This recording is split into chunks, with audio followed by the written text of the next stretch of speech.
Good day, good afternoon. It's afternoon or early evening. I usually do these talks late at night, or not late, but after the sun has gone down. And today it's a bit earlier. It's I guess around 4:30 p.m. in Japan, in Tokyo. And I have some time right now, so I decided to do this talk. Hello everyone, and I'm Marc Lowe. You would know this if you're here at my channel, visiting me and watching this video.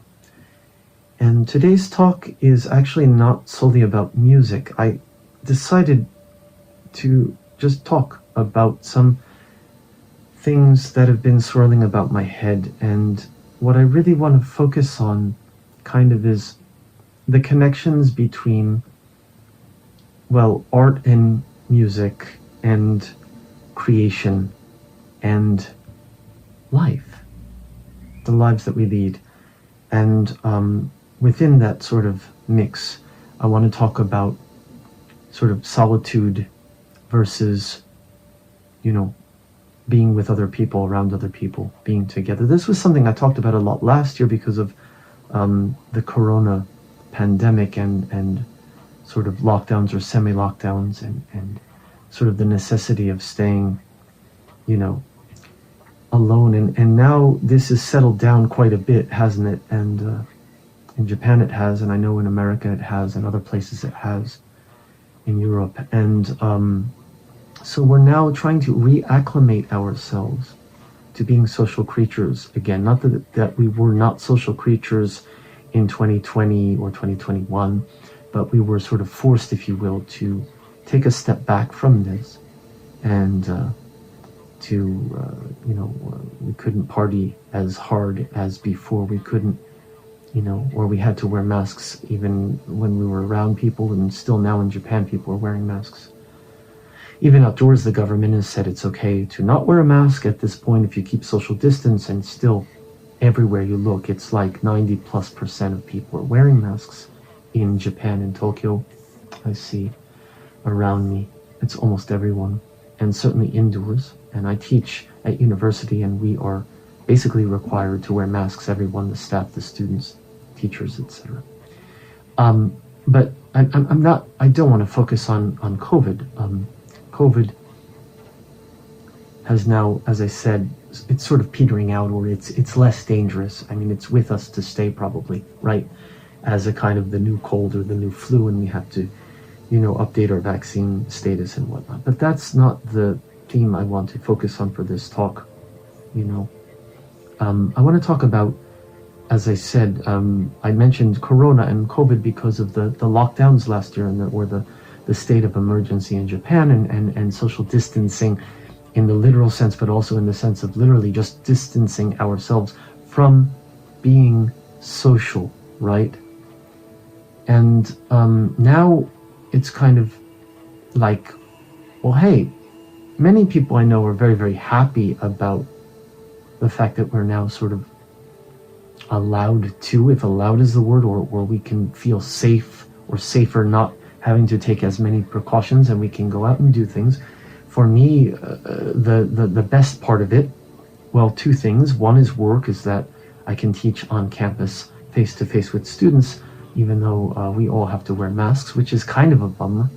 I'd like to see my students' faces. I don't know what some of my students look like to this day, apart from their eyes, their hairstyle, and their clothing and all that, but I don't, unless they take a mask off to have a swig of water or something, right? So, or tea or whatever.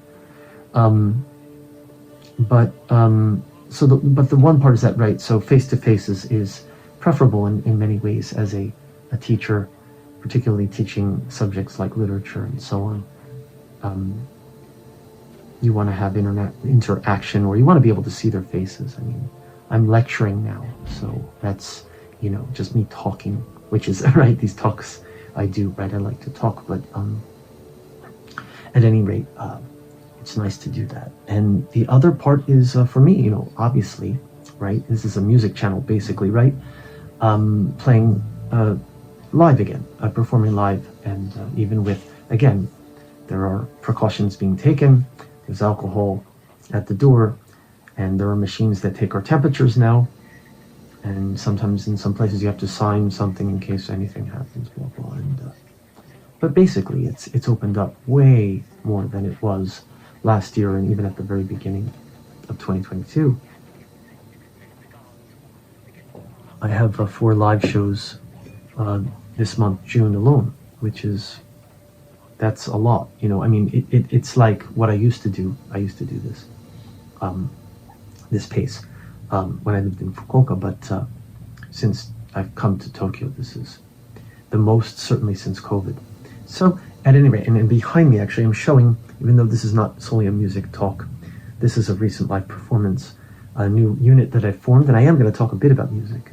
This is a new unit I formed with a guy named Tanaka, and he goes by the name Tanao.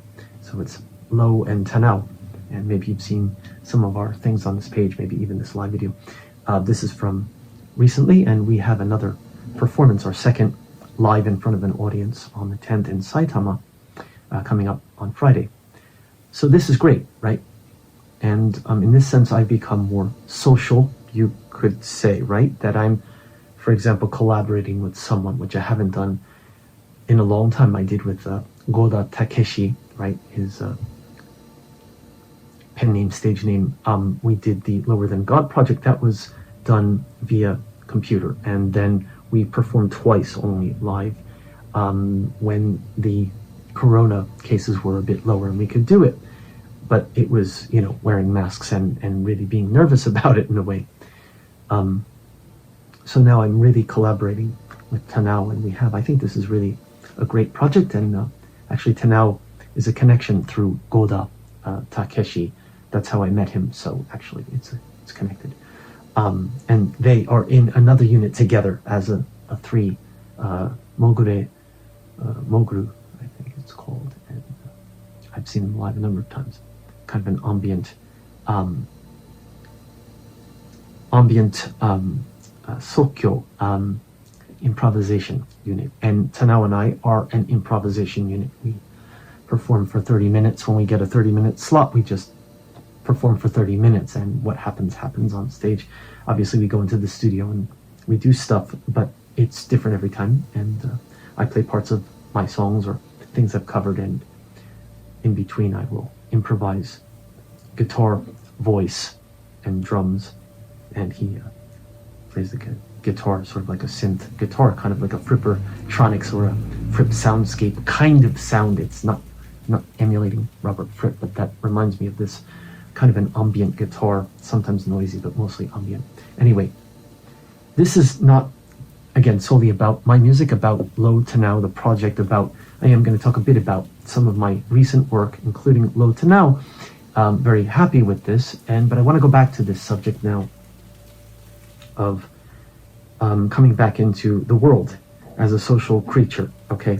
Now, in my own case, it's no secret that I had a breakup and a move in 2020, right at the start of COVID, and I have been living in this place since then by myself, and I have not had, I have not been in a relationship, in a steady relationship of any sort for 2 years now, and so now, even with COVID, sort of the cases are going down, and I'm performing live, and I'm teaching face-to-face, I'm still essentially alone.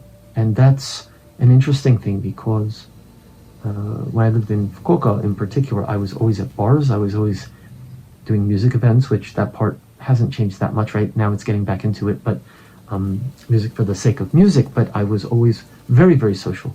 Like after a music event, I would go out drinking, and I would stay out late, usually, if I didn't have to work the next day, or if I could, I would. And nowadays, I'm more apt to just, after the show, say, "Otsukare-sama," thanks, and just head home to my quiet pad here. One thing that has been noted I've had some reviews of recent work. This year's The Way Out is actually last year's The Sun is Coming, which had some Buddhist themes and themes of, I was struggling actually at that time very much with, you could say, being alone in a way, and trying to come to terms with this new world for me, which was being alone most of the time, living alone, being alone most of the time, not being surrounded by people, not being able to go to, say, bars or shows or whatever. And speaking of alcohol, I've now quit drinking. That's not to say I will never have another drink for the rest of my life, but it is to say that I'm very serious about it. And right now, I haven't had a single drop of any kind of alcohol, not a beer or a glass of wine or anything, for almost a month, and I plan to continue that. And I have played events, I have done events, and I have gone to places where people were drinking, and I have said no thank you, and I've just had my tea and I'm drinking water today. So, but anyway, this isn't about this. This is about the subject, as I said, of being alone, solitary life, the choice to be solitary. And in my case, it's not 100, I won't lie and say it's a 100% a choice, but I'm also avoiding bars and drinking, although I'm doing music events and that kind of thing. And I'm also not jumping into anything that isn't going to work for me. And so that is a choice, that preference to be alone right now more of the time doesn't mean I want to be alone all of the time. But I want to connect this then, and it's not just about me. Of course, I'm hoping that those of you listening can somehow relate this in some way to your own life or lives or people you know.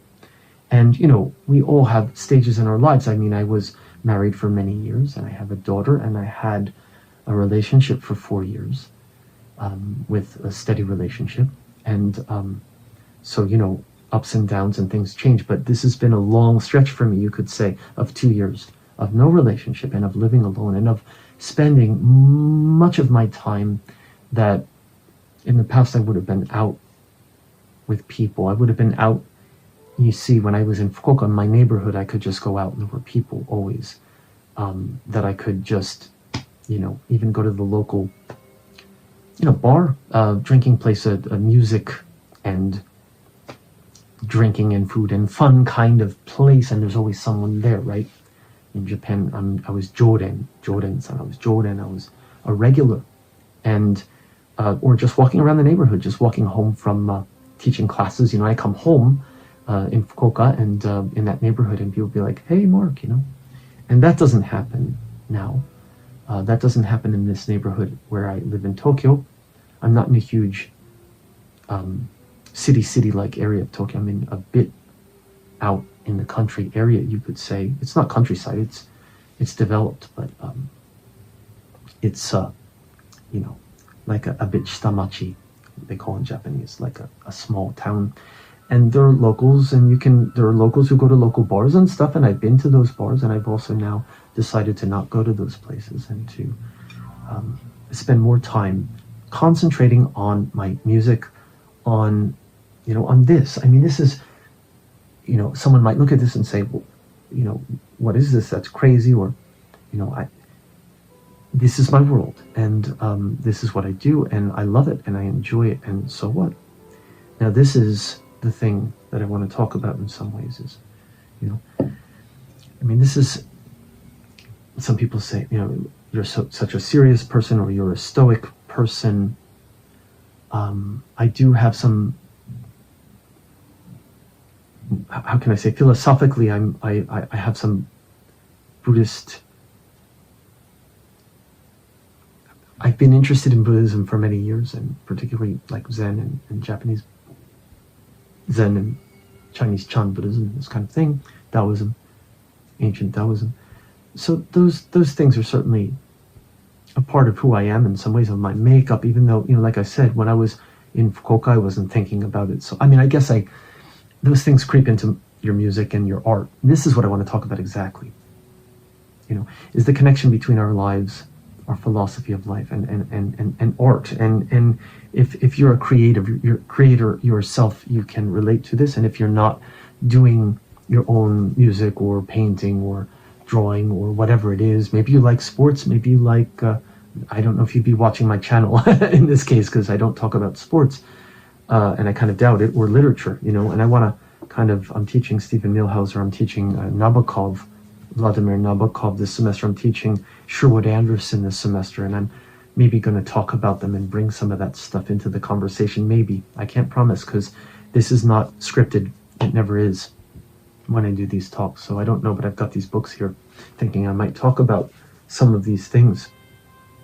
Because Sherwood Anderson, Stephen Millhauser, Nabokov, any author of literature is dealing with the human condition, and so those things are going to somehow intersect, maybe, I thought, with this talk, and maybe they will. Anderson's Winesburg, Ohio, especially, it's about a small town. I'm living in Tokyo, but again, I said a smaller part of, Shitamachi, right?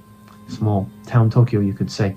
But nonetheless, it's people are people, and not everyone knows everyone in Tokyo, certainly.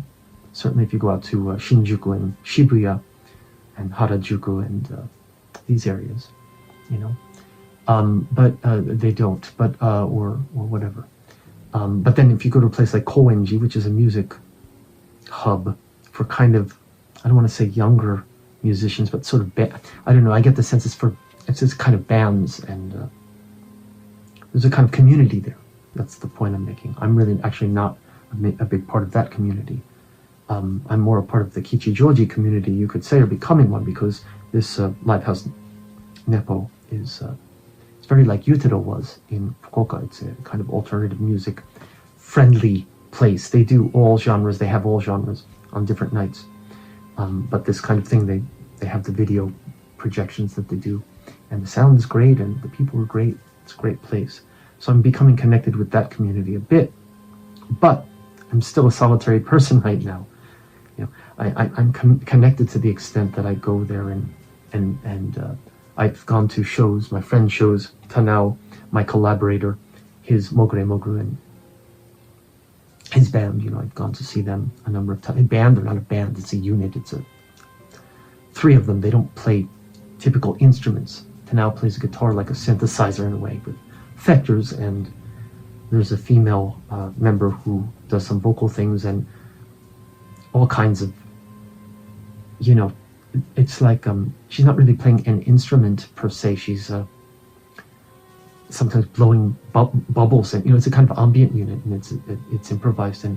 And Goda is he plays violin in this unit. Sometimes he plays his flute or his violin, or uses effectors and does some spoken word, and it's this kind of thing. But anyway, so Neppo, this live house, is really great in Kichijoji area, and I recorded my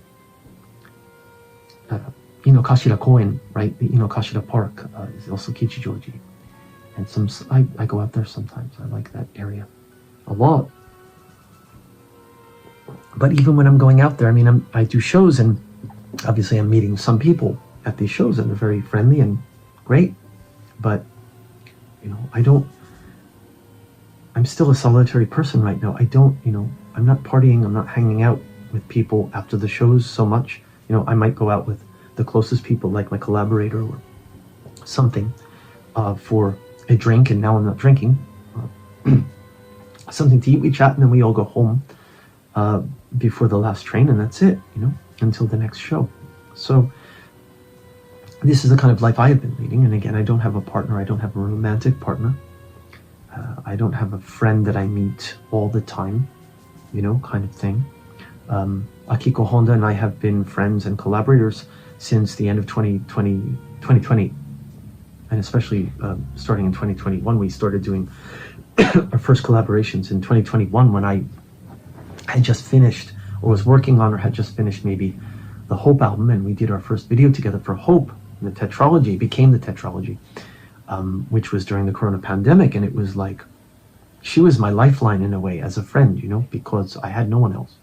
And she lives close by in the neighborhood. That was very lucky for me, because really coming from Fukuoka and leaving, the situation I had been in, and coming to this neighborhood and not being able to meet anyone really, except for, I met her at a local place where I did a live show, and then that place basically shut down after Corona. He's not really running the place openly now. I performed there a couple times, and I was lucky enough to have met Akiko and Honda Miss Honda. That's, I don't call her Miss Honda. Okay, she's my friend, Akiko, and but I'm very, very solitary and making this music, and I do want to talk about my music a bit too. But again, how does it connect with this thing of embracing solitude? And I've learned to do some what I think are incredible things that aren't at all incredible, but are incredible for me. And again, maybe someone can relate to this. Before Corona, before this year, last year I was still very much struggling with these things. It was like, there's always this thing like, wanting to feel accepted by people, by a group. I think humans, we have this innate desire to be with people, to be liked by people, to be accepted by people. And little by little, I've begun, or not begun, I'm now at the point where that doesn't, it's not so important, if that makes sense. It's not that I'm going to treat people terribly and expect them to treat me, nicely, or that I'm going to treat them terribly and I don't care how they treat me. That's not at all what I'm saying. I'm saying we should be, firstly, kind to ourselves, and secondly, not worry about other people's kind of, reactions or thoughts. Or we can't control these things, right? So we can't control the way that someone reacts, or what they say, or what they do, or what they don't say, or what they don't do, or whether they contact or don't contact, and so on and so forth. And that's one reason I'm still single, probably, because it just hasn't happened that way. And it's not that I don't make an effort to reach out to people from time to time. I do, but it's not like, you can't force that, and you shouldn't expect that either from the other person. You shouldn't expect that to kind of come to you. Why would it? If it's going to be that way, it's going to be that way. If the person is going to, if you're going to connect, if you're going to click, you're going to click. If you're not, you're not. Sometimes it's a timing thing. And I'm not just talking about romantic relationships, friendships. Every single encounter we have in life is like this, And sometimes it clicks, and it clicks for a while, and then it doesn't click anymore. And this is also the Buddhist thing, that I am always living this way, or thinking this way, or Buddhism, you try not to think too much, or don't think too much, right? You want to kind of clear that mind out, because the monkey mind, as it's called in some books, this mind is jumping around all the time. If you can kind of clear the cobwebs, the thoughts, and just be, right? You are likely to just be happier, more content with yourself, with your life, and not worry about these things like, what do other people think, and what's X and X thinking, or gossip kind of. I've never been interested in that, but just don't let it affect you, and it's not building a wall around yourself or being cold or anything like this. And I've said in the past, and I'm kind of sorry I said it in a way that Tokyo is cold and people are cold, and some people keep a good distance, and there's a reason for that. And my friend told me this. Maybe I shouldn't say who, but maybe you can infer from the people I've spoken about a little bit here, that one of my friends in Tokyo said, there are lots of people here, and there are lots of different kinds of people here, and you gotta, if you don't know people well, you gotta kind of be a little careful, and that's why people seem a little bit cold. In Fukuoka, it's a bit different, it's smaller communities, and people get together and drink and have fun, and that's cool, and you can do that in Tokyo too. You can do that in your shitamachi, and your little enclave, if you have that, and that's fine. But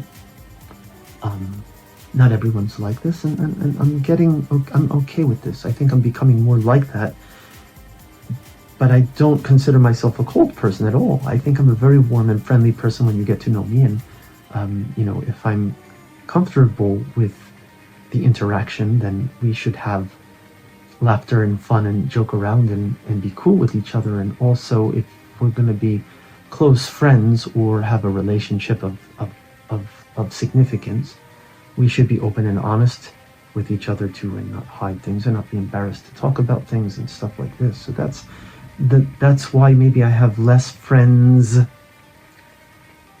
around all the time, because that's not the way it is if you're gonna be hanging out with lots of people all the time, it's just not like that. It's just not the way people are, right? So this is what I mean, and it's not being stoic, and I guess I'll sit home alone again and pout kind of thing. If you do that, that's no good, right? I was doing that before last year, and I think I've come through that a little bit.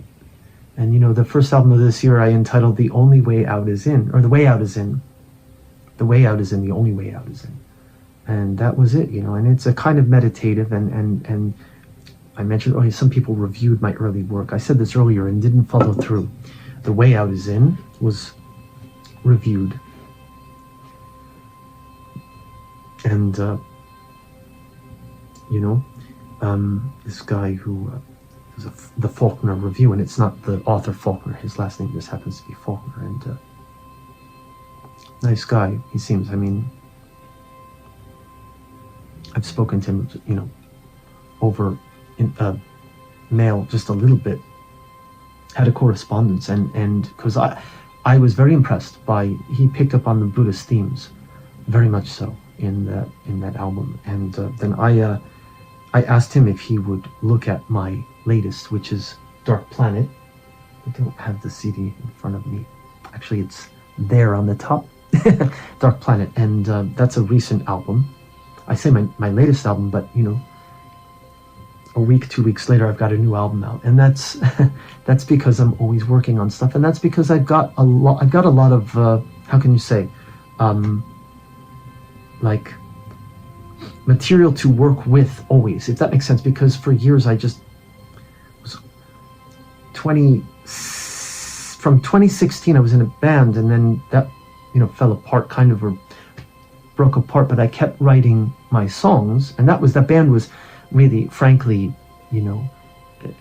meant for me, and this was maybe the thing that was selfish about me and why the band didn't work out, and why I'm not really suited toward bands, just like I'm not suited maybe toward hanging out in large crowds every day, or I can do that, but it's not my thing, because it was to develop my music, hopefully together with some people at that time, and but I kept writing, and then once I started doing Logic and I got the keyboard, the synth, and started programming and doing all this stuff with layers, and realized I could create my own worlds myself. 2017, 2018, 2019, lots and lots and lots of stuff. So some of that stuff, I've got stuff I haven't released. I've got stuff that's been released in one form that I can tinker with and make it into something else, or make different versions of things. And I'm playing the guitar a lot more now, as if anyone's been following my YouTube page, for example, you can see this. And Waves Between Emptiness, I'll talk about this a bit later. This is actually now my latest new LP, but it's not really new. It's a kind of summation of the last year and a half, with acoustic versions of things. Some of them had been recorded acoustically, and it's a kind of new style that I've been developing. So I re-recorded some things, and I did some things in a different style, and there's one kind of improvisatory piece on here, and there's one kind of remix on here. I said I was going to talk about it later. I'm already talking about it. Forget Her, which is the Jeff Buckley cover. My last talk was on Jeff Buckley. I put that on here, and Satisfied Mind, which is not on the Jeff Buckley EP, but which I did a home studio recording of, and it's different than the video. The vocal is different. It's a re-recorded vocal, and I put that on here to close it. So anyway, Waves Between Emptiness. I'm going to talk about the name later. So going back to the Faulkner review, the review of Way Out is in mention of Buddhism, how there were Buddhist themes in this album, and Forget the Past, I think if one listens closely, can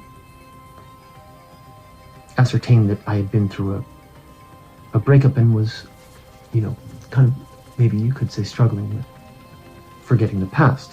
And Faulkner, it's interesting because Faulkner, the writer Faulkner, there's this quote from Faulkner about his novel, one of his novels, that the past isn't the past. It's never past. It's always alive within us, right? unless we forget about it. And I quoted Thich Nhat Hahn, and I said, but Thich Nhat Hahn was maybe right. The now is all that is. Now is now. The past does not exist. The future does not exist. And this is a Buddhist concept. And he, in his review, actually, caught that and really said something very intelligent about that. And he caught the Buddhist theme there, and of course the way out is in, and the cyclicality of the album, how it begins with the way out is in, and it closes with the instrumental version of the way out is in, and how that creates a loop, and it's the cycle of life or life and death, and so on and so on. And so I asked him to do Dark Planet. And I talked about Dark Planet in a separate talk, and actually he apparently, watched that talk, and that was part of the reason he was able to get some insights into some of those things. So I'm not going to talk about Dark Planet per se, but again, he picked up very much on the Buddhist themes and on this, putting the past behind, and the relationships of the past behind, and the hurt behind. And by the way, when it comes to relationships, when it comes to, if you have a messy breakup, it's never a one-way street. And that's one thing that I knew before, of course, but I really, really, really, really have come to understand this in the last 2 years of just being alone and with my thoughts, and not just, at first it was this self-torture. It was, I've been listening to, he goes by the name of Sadhguru, if anyone knows who this is. He's on, you can look him up on YouTube, Sadhguru, right? Like guru, like a,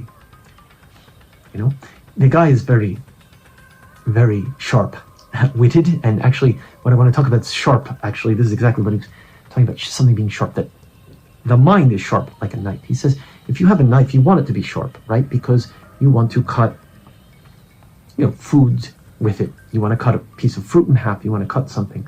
If it's dull, there's no point in it being a knife. But also, you don't want to cut yourself with it, right? You got to be careful. Be careful. Right? There was this thing he says, that be careful with that knife. Well, of course, it's a knife. It's sharp. Of course, you're going to be careful with it, right? But if it's not sharp, it has no point in being a knife, right? So you can't do anything with it if you can't cut. But also, you don't want to cut yourself with it, right? Unless you're, masochistic, right? And that's the point, right? That he says, as a metaphor, that the mind is like this. It's a sharp tool, instrument. And we want to hone it. We want to keep it sharp, don't we? Like the knife. Like the knife needs to cut food, fruit, whatever. I'm using fruit as an example, whatever. Potatoes, cabbage, whatever. I don't know. Meat, right? It needs to cut through those things. So it needs to be sharp, like the mind. We want to have sharp mind. We want to be, it's not an intellectual. We want to be thinking this way. So he says the problem is not that the mind is too sharp, that we're going to, hurt ourselves or cut ourselves, is that we don't know how to use it properly, and so we're cutting ourselves with our mind, with our thoughts.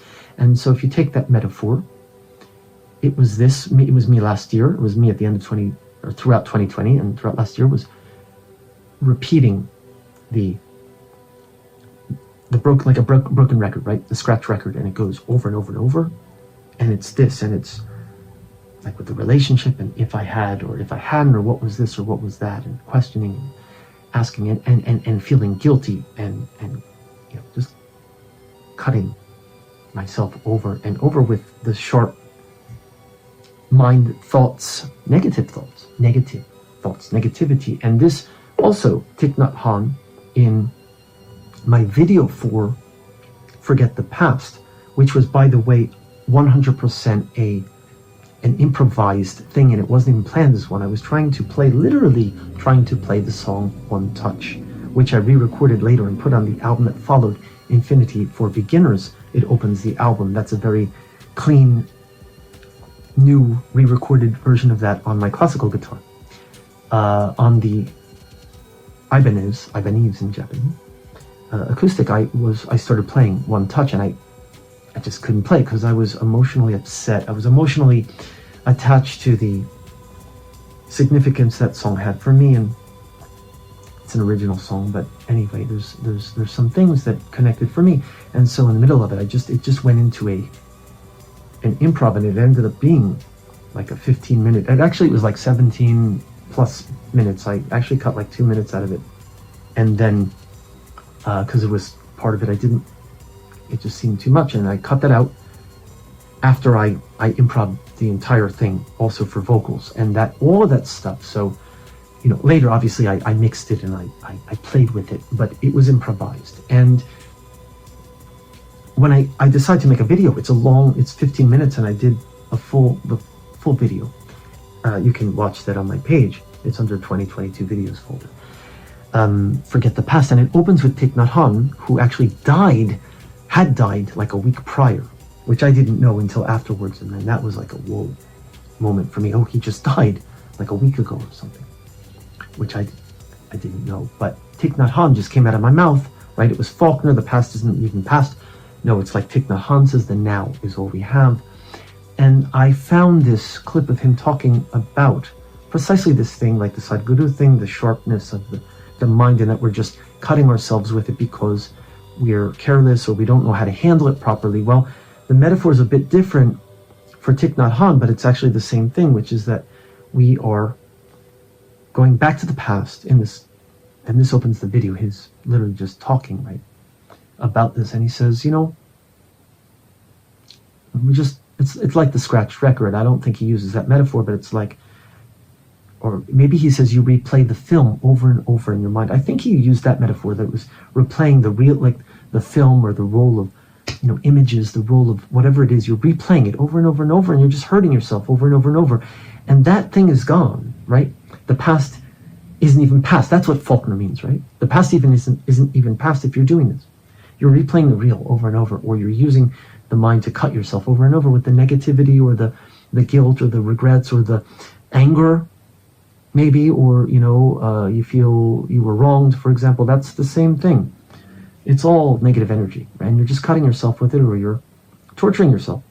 So, and I was struggling with this, right? Forget the past. This is at the beginning of 2022, this song.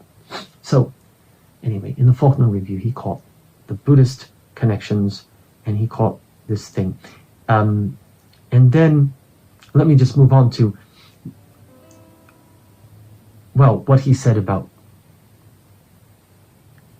Dark Planet was that it was dealing with the dissolution of a breakup, and how, it's 2 years. It's maybe over 2 years now.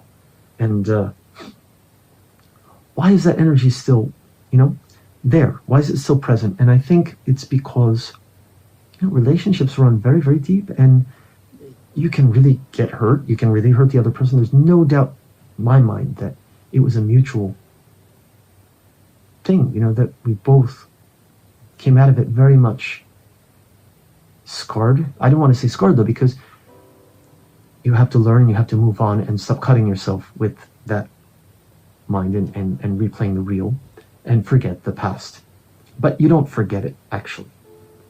The past isn't even past, Faulkner says, but you have to put it in the past, and you have to move on from it, and you have to, the now is all we have. The now is the now, right? So, Thich Nhat Hahn, and Thich Nhat Hahn as a Buddhist is all about sort of compassion, and saying also, be compassionate toward yourself, don't torture yourself this way, be compassionate toward the other if you're able to go back. If you have polished yourself up to that extent, you can go back and be there for that other person in yourself, that way that the other person too will be healed. And I haven't had that opportunity, and I don't know that opportunity will ever come in my case. And so I've been dealing with it through my music. And this is the topic in some ways. I said, right, the connection between our lives and art. And for me, it's because I make stuff. I make music, I make video, I perform live. Not everyone does. Some people, like I said, right, paint or do sports or whatever it is. Or if you listen to music, if you're a music lover, maybe the music of another artist resonates with you, and that artist speaks to your emotion in such a way that it is and that's why you love that artist, or, when you listen to a song from a certain time and it brings you back to that time, and maybe it's a good memory, but maybe it's not a good memory, or it's a bittersweet memory or something like this, right? And so this is all part of it, I think. For me, certainly it is. And of course I have that too. I have that connection with songs from the past, artists that I've listened to over the years, and songs that I've listened to over the years, for example. And even recent dates, like if I listen to certain things that I was listening to last summer when I was going through a certain emotional state at that time, and it sort of brings it back, right? So this, certainly, the power of music, the power of art, could be the same with a painting or a movie or anything really, right? So I mentioned just a bit about music. I'm going to kind of jump around, and I do want to talk a bit about the literature stuff. I also don't want this talk to go over maybe an hour. I'm thinking, I'm aiming for 60 minutes max, because I could go on and on. Waves Between Emptiness. The Japanese characters that I wrote there actually read Ro Ma Ku, which is my name in Japanese. Ro is the character for wave, but not the typical character for wave in the ocean, although it has the water on it, and it does mean wave, and it's used in like ronin, which is like a masterless samurai, or it's used metaphorically for someone who doesn't pass the entrance exam and has to retake it, and so they're wandering, you see. So it has the wave, so waves are up and down, and wandering, okay? And I like that, because wandering, I mean, I've wandered about from, well, state to state, and from America to Japan, and within Japan, and now I'm in Tokyo, and 2 years ago I came here, wandering, and also wandering in the more sort of metaphorical or metaphysical sense, trying, sort of dabbling in this and that, and doing other different things, and not sort of sticking to one path, or being a boxman, right? I love this, the book Boxman, and I wrote a song Boxman for Abe Kobo, but I don't want to be a boxman, right? Even though maybe you could say I'm not hikikomori either. I don't live, I don't never exit the apartment, and but I don't want to be a boxman, but so wandering and waves nami. I have a song, Nami no Sekai, that I wrote in Japanese some years ago, which is about world of flux. I called it flux, but Nami is literally wave, and when Sunny covered, he called it waves. So wave, ro, my last name. And Mark, I chose ma, for ma part. The ma part is aida, ma, or space, or, like in music, ma is like if there's a silent moment, and I love that, because firstly I use ma in my music, and secondly, space, openness, it's important, and it's a kind of Buddhist, isn't it? Space, like open, there's nothing there, right? It's just, and it's ma and aku in this reading, but it's also read sora or ku, and the second character then means as sora, it means sky, but take that to, what is the sky? It's this great, vast, open thing, right? And when it's read as ku, it means like emptiness, and it's used in Buddhism as well. So ma aku is, I translate it as between, ma, right? Between the space, or also aida also means between, literally, like something is aida, it's between emptiness and waves. So waves between emptiness, it's my name. And it's now I have a kind of Buddhist name that I created for myself with Japanese characters or Chinese characters. And so I call the album Waves Between Emptiness, but it's literally a translation of the Chinese characters I've given myself for my own name. And so I'm going to use this again, I think, for other things. And I can sign my CDs for no one, which is very Buddhist, with this, which is kind of cool. I like this, and I'm gonna use this. So Waves Between Emptiness. And Waves Between Emptiness, I talked just a little bit about it. It's all acoustic. Inner States, Altered States is a remix of Inner States of Mind, which also was remixed that was originally kind of electronic song with vocals, improvised vocals, and then it was remixed as Inner States of Blind, or recreated, remixed, rearranged for Dark Planet. And now here, it's just the vocal part I took, and all the backing is actually performed on guitar, and but it's on acoustic guitar, but it's effectorized, so it sounds like electric guitar, and it sounds like distortion and stuff, and it's layered, and it sounds almost electronic, or I don't know, it doesn't sound acoustic at all, but it actually was all created on acoustic. All the other tracks are just acoustic guitar and voice, including the Jeff Buckley cover in Satisfied Mind.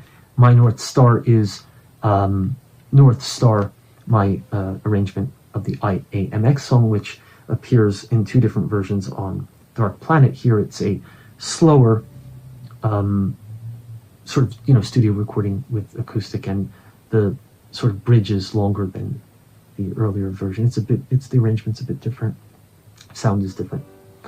And Want, I redid. Want is one of my oldest songs, the second song I ever wrote on guitar. It's still one that I play and perform live a lot, and I re-recorded it this year earlier and put it on Infinity for Beginners, using a pick and sort of hitting the body of the guitar and doing some different things from earlier versions. And this version is played on my this guy here, which is my latest acquisition, my Guild, which maybe you've seen in some of the recent videos. The Guild guitar, and this is a small guitar, acoustic, and I played it on the Guild. And with the Guild, I don't use a pick, because if I've used, if I use a pick on this guitar, it sort of, I don't know, scrapes or clacks against the body, and if I try to play it, chugga chugga chugga, like this, and I don't, that's not really what I want. I can do that on the Ibanez, the larger guitar, with a pick, and that's how I, performing on that guitar want for many, many, many years, since 2016 at least. Yeah, since 2016. But here I do it with no pick, and it's strummed with my fingers, and then, some harmonics on the neck and some tapping on the body, and some arpeggios and stuff. So it's a very different sounding want, and the singing style is different, and the lyrics have been changed a bit too. So this is, like I said, a summation of the last 1.5 years. And again, all these songs, for me, are very much about where I was at the time, where I am now. Even Want, this version is different even from the version earlier this year. The lyrics are a bit different, because I do a bit of improv in between, at times, and it's like the things that come out of my mouth are dependent upon where I'm at when I'm recording it. So this version is quite different in a way. And if you listen to them and compare them, you'll understand what I mean. I'm not going to go into it. I hope you'll listen instead, and listen and just see what you think.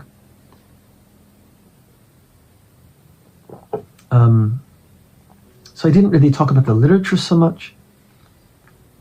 Sherwood Anderson's Winesburg, Ohio, as I say, it's about a town of people who are, he calls them grotesques, because they cling to some kind of truth about their lives or life, and they don't let go of that truth no matter what, if you will, and then that ends up destroying them. And I think he had a very deep insight into human psychology, and that, I think, is it. If you want to cling to your truth, you want to cling to your thing. That's what destroys relationships, and maybe what destroyed my relationship.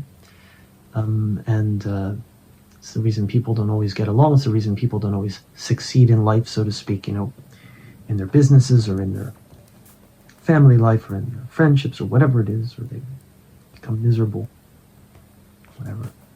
And so I love this novel, though. It's very dark in a way, but it's a very, very, very deep insights into human psychology. I'll just quickly, because I said I was going to mention these, Stephen Millhauser's We Others is a collection of short stories. There were short stories that were new when it was published in 2011, and then some things like best of, from his past collections. And he's known for Eisenheim the Illusionist, because The Illusionist was a film that was made based on the short story, right? You've heard of that. But this, The Slap, The White Glove, Getting Closer, Invasion from Outer Space, People of the Book, The Next Thing, and we others. These are the so-called news stories that I've been talking about. These, and they deal with all kinds of things. Human, loneliness. Sure, The White Glove is about really a boy who he doesn't have a relationship with per se this girl in his class, but they hang out a lot together, and it's sort of inferred that there's some sexual tension or energy between them, and it seems like things could go in a particular direction. They're sort of about to graduate high school and go off to college. It's nothing like serious like marriage or anything like this, but she comes to school one day with a white glove in her hand, and at first it's just and then it's what's under the glove, and then she's absent from school, and he gets more and more curious, and he can't stop thinking about it, and he doesn't let it go, and then it's kind of like the grotesque. He clings to his idea or his thing, and he can't stop himself, and then it kind of messes things up.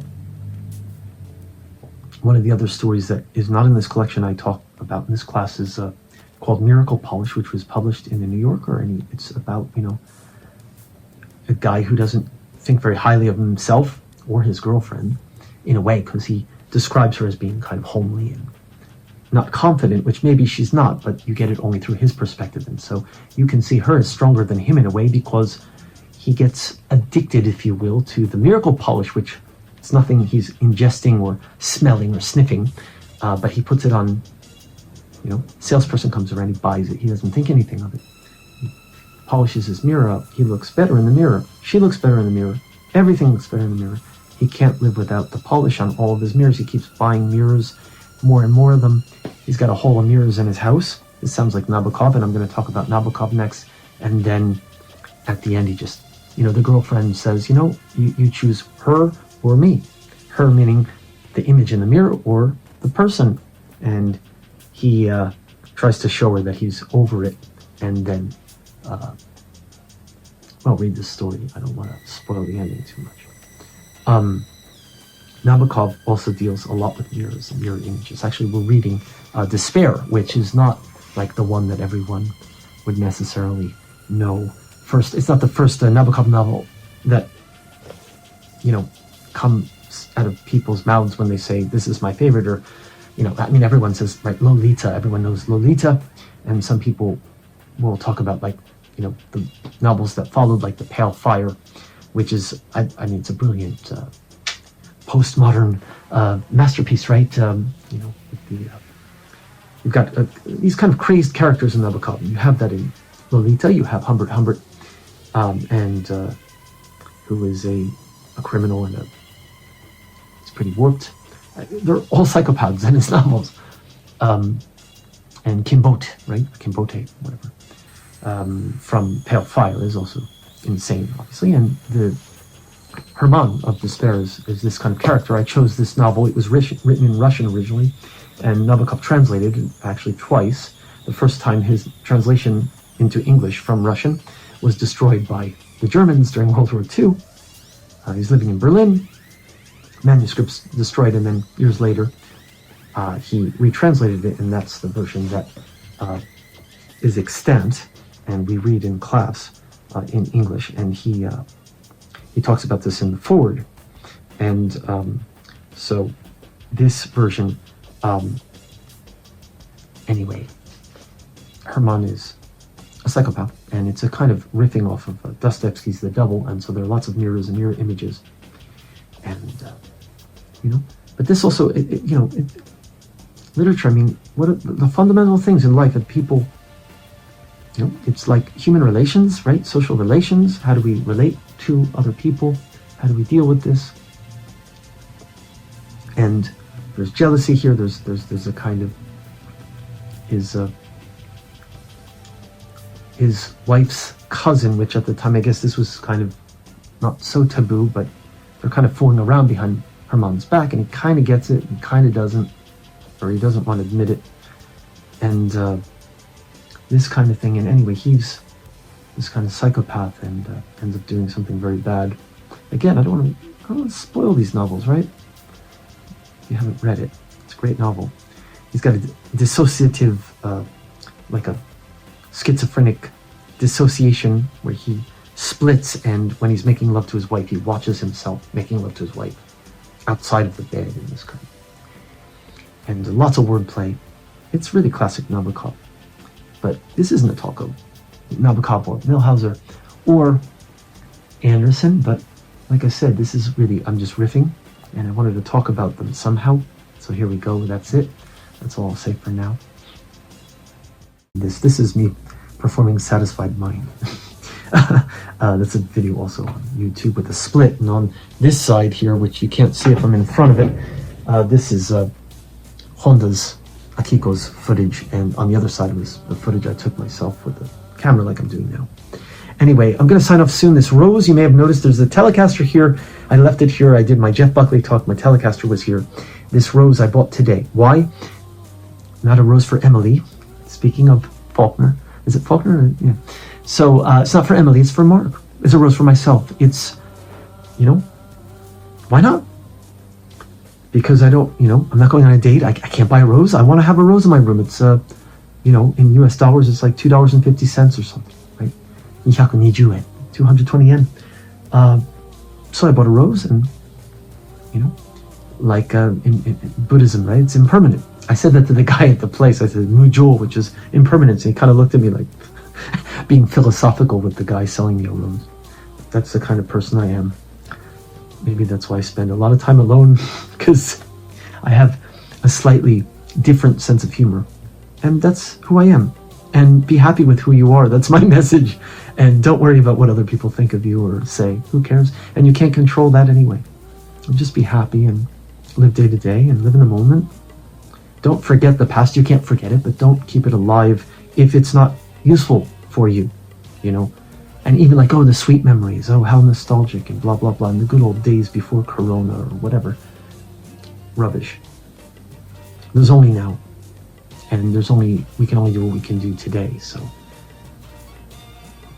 Let's do that. And I'm going to enjoy my rose, and I'm going to have some tea.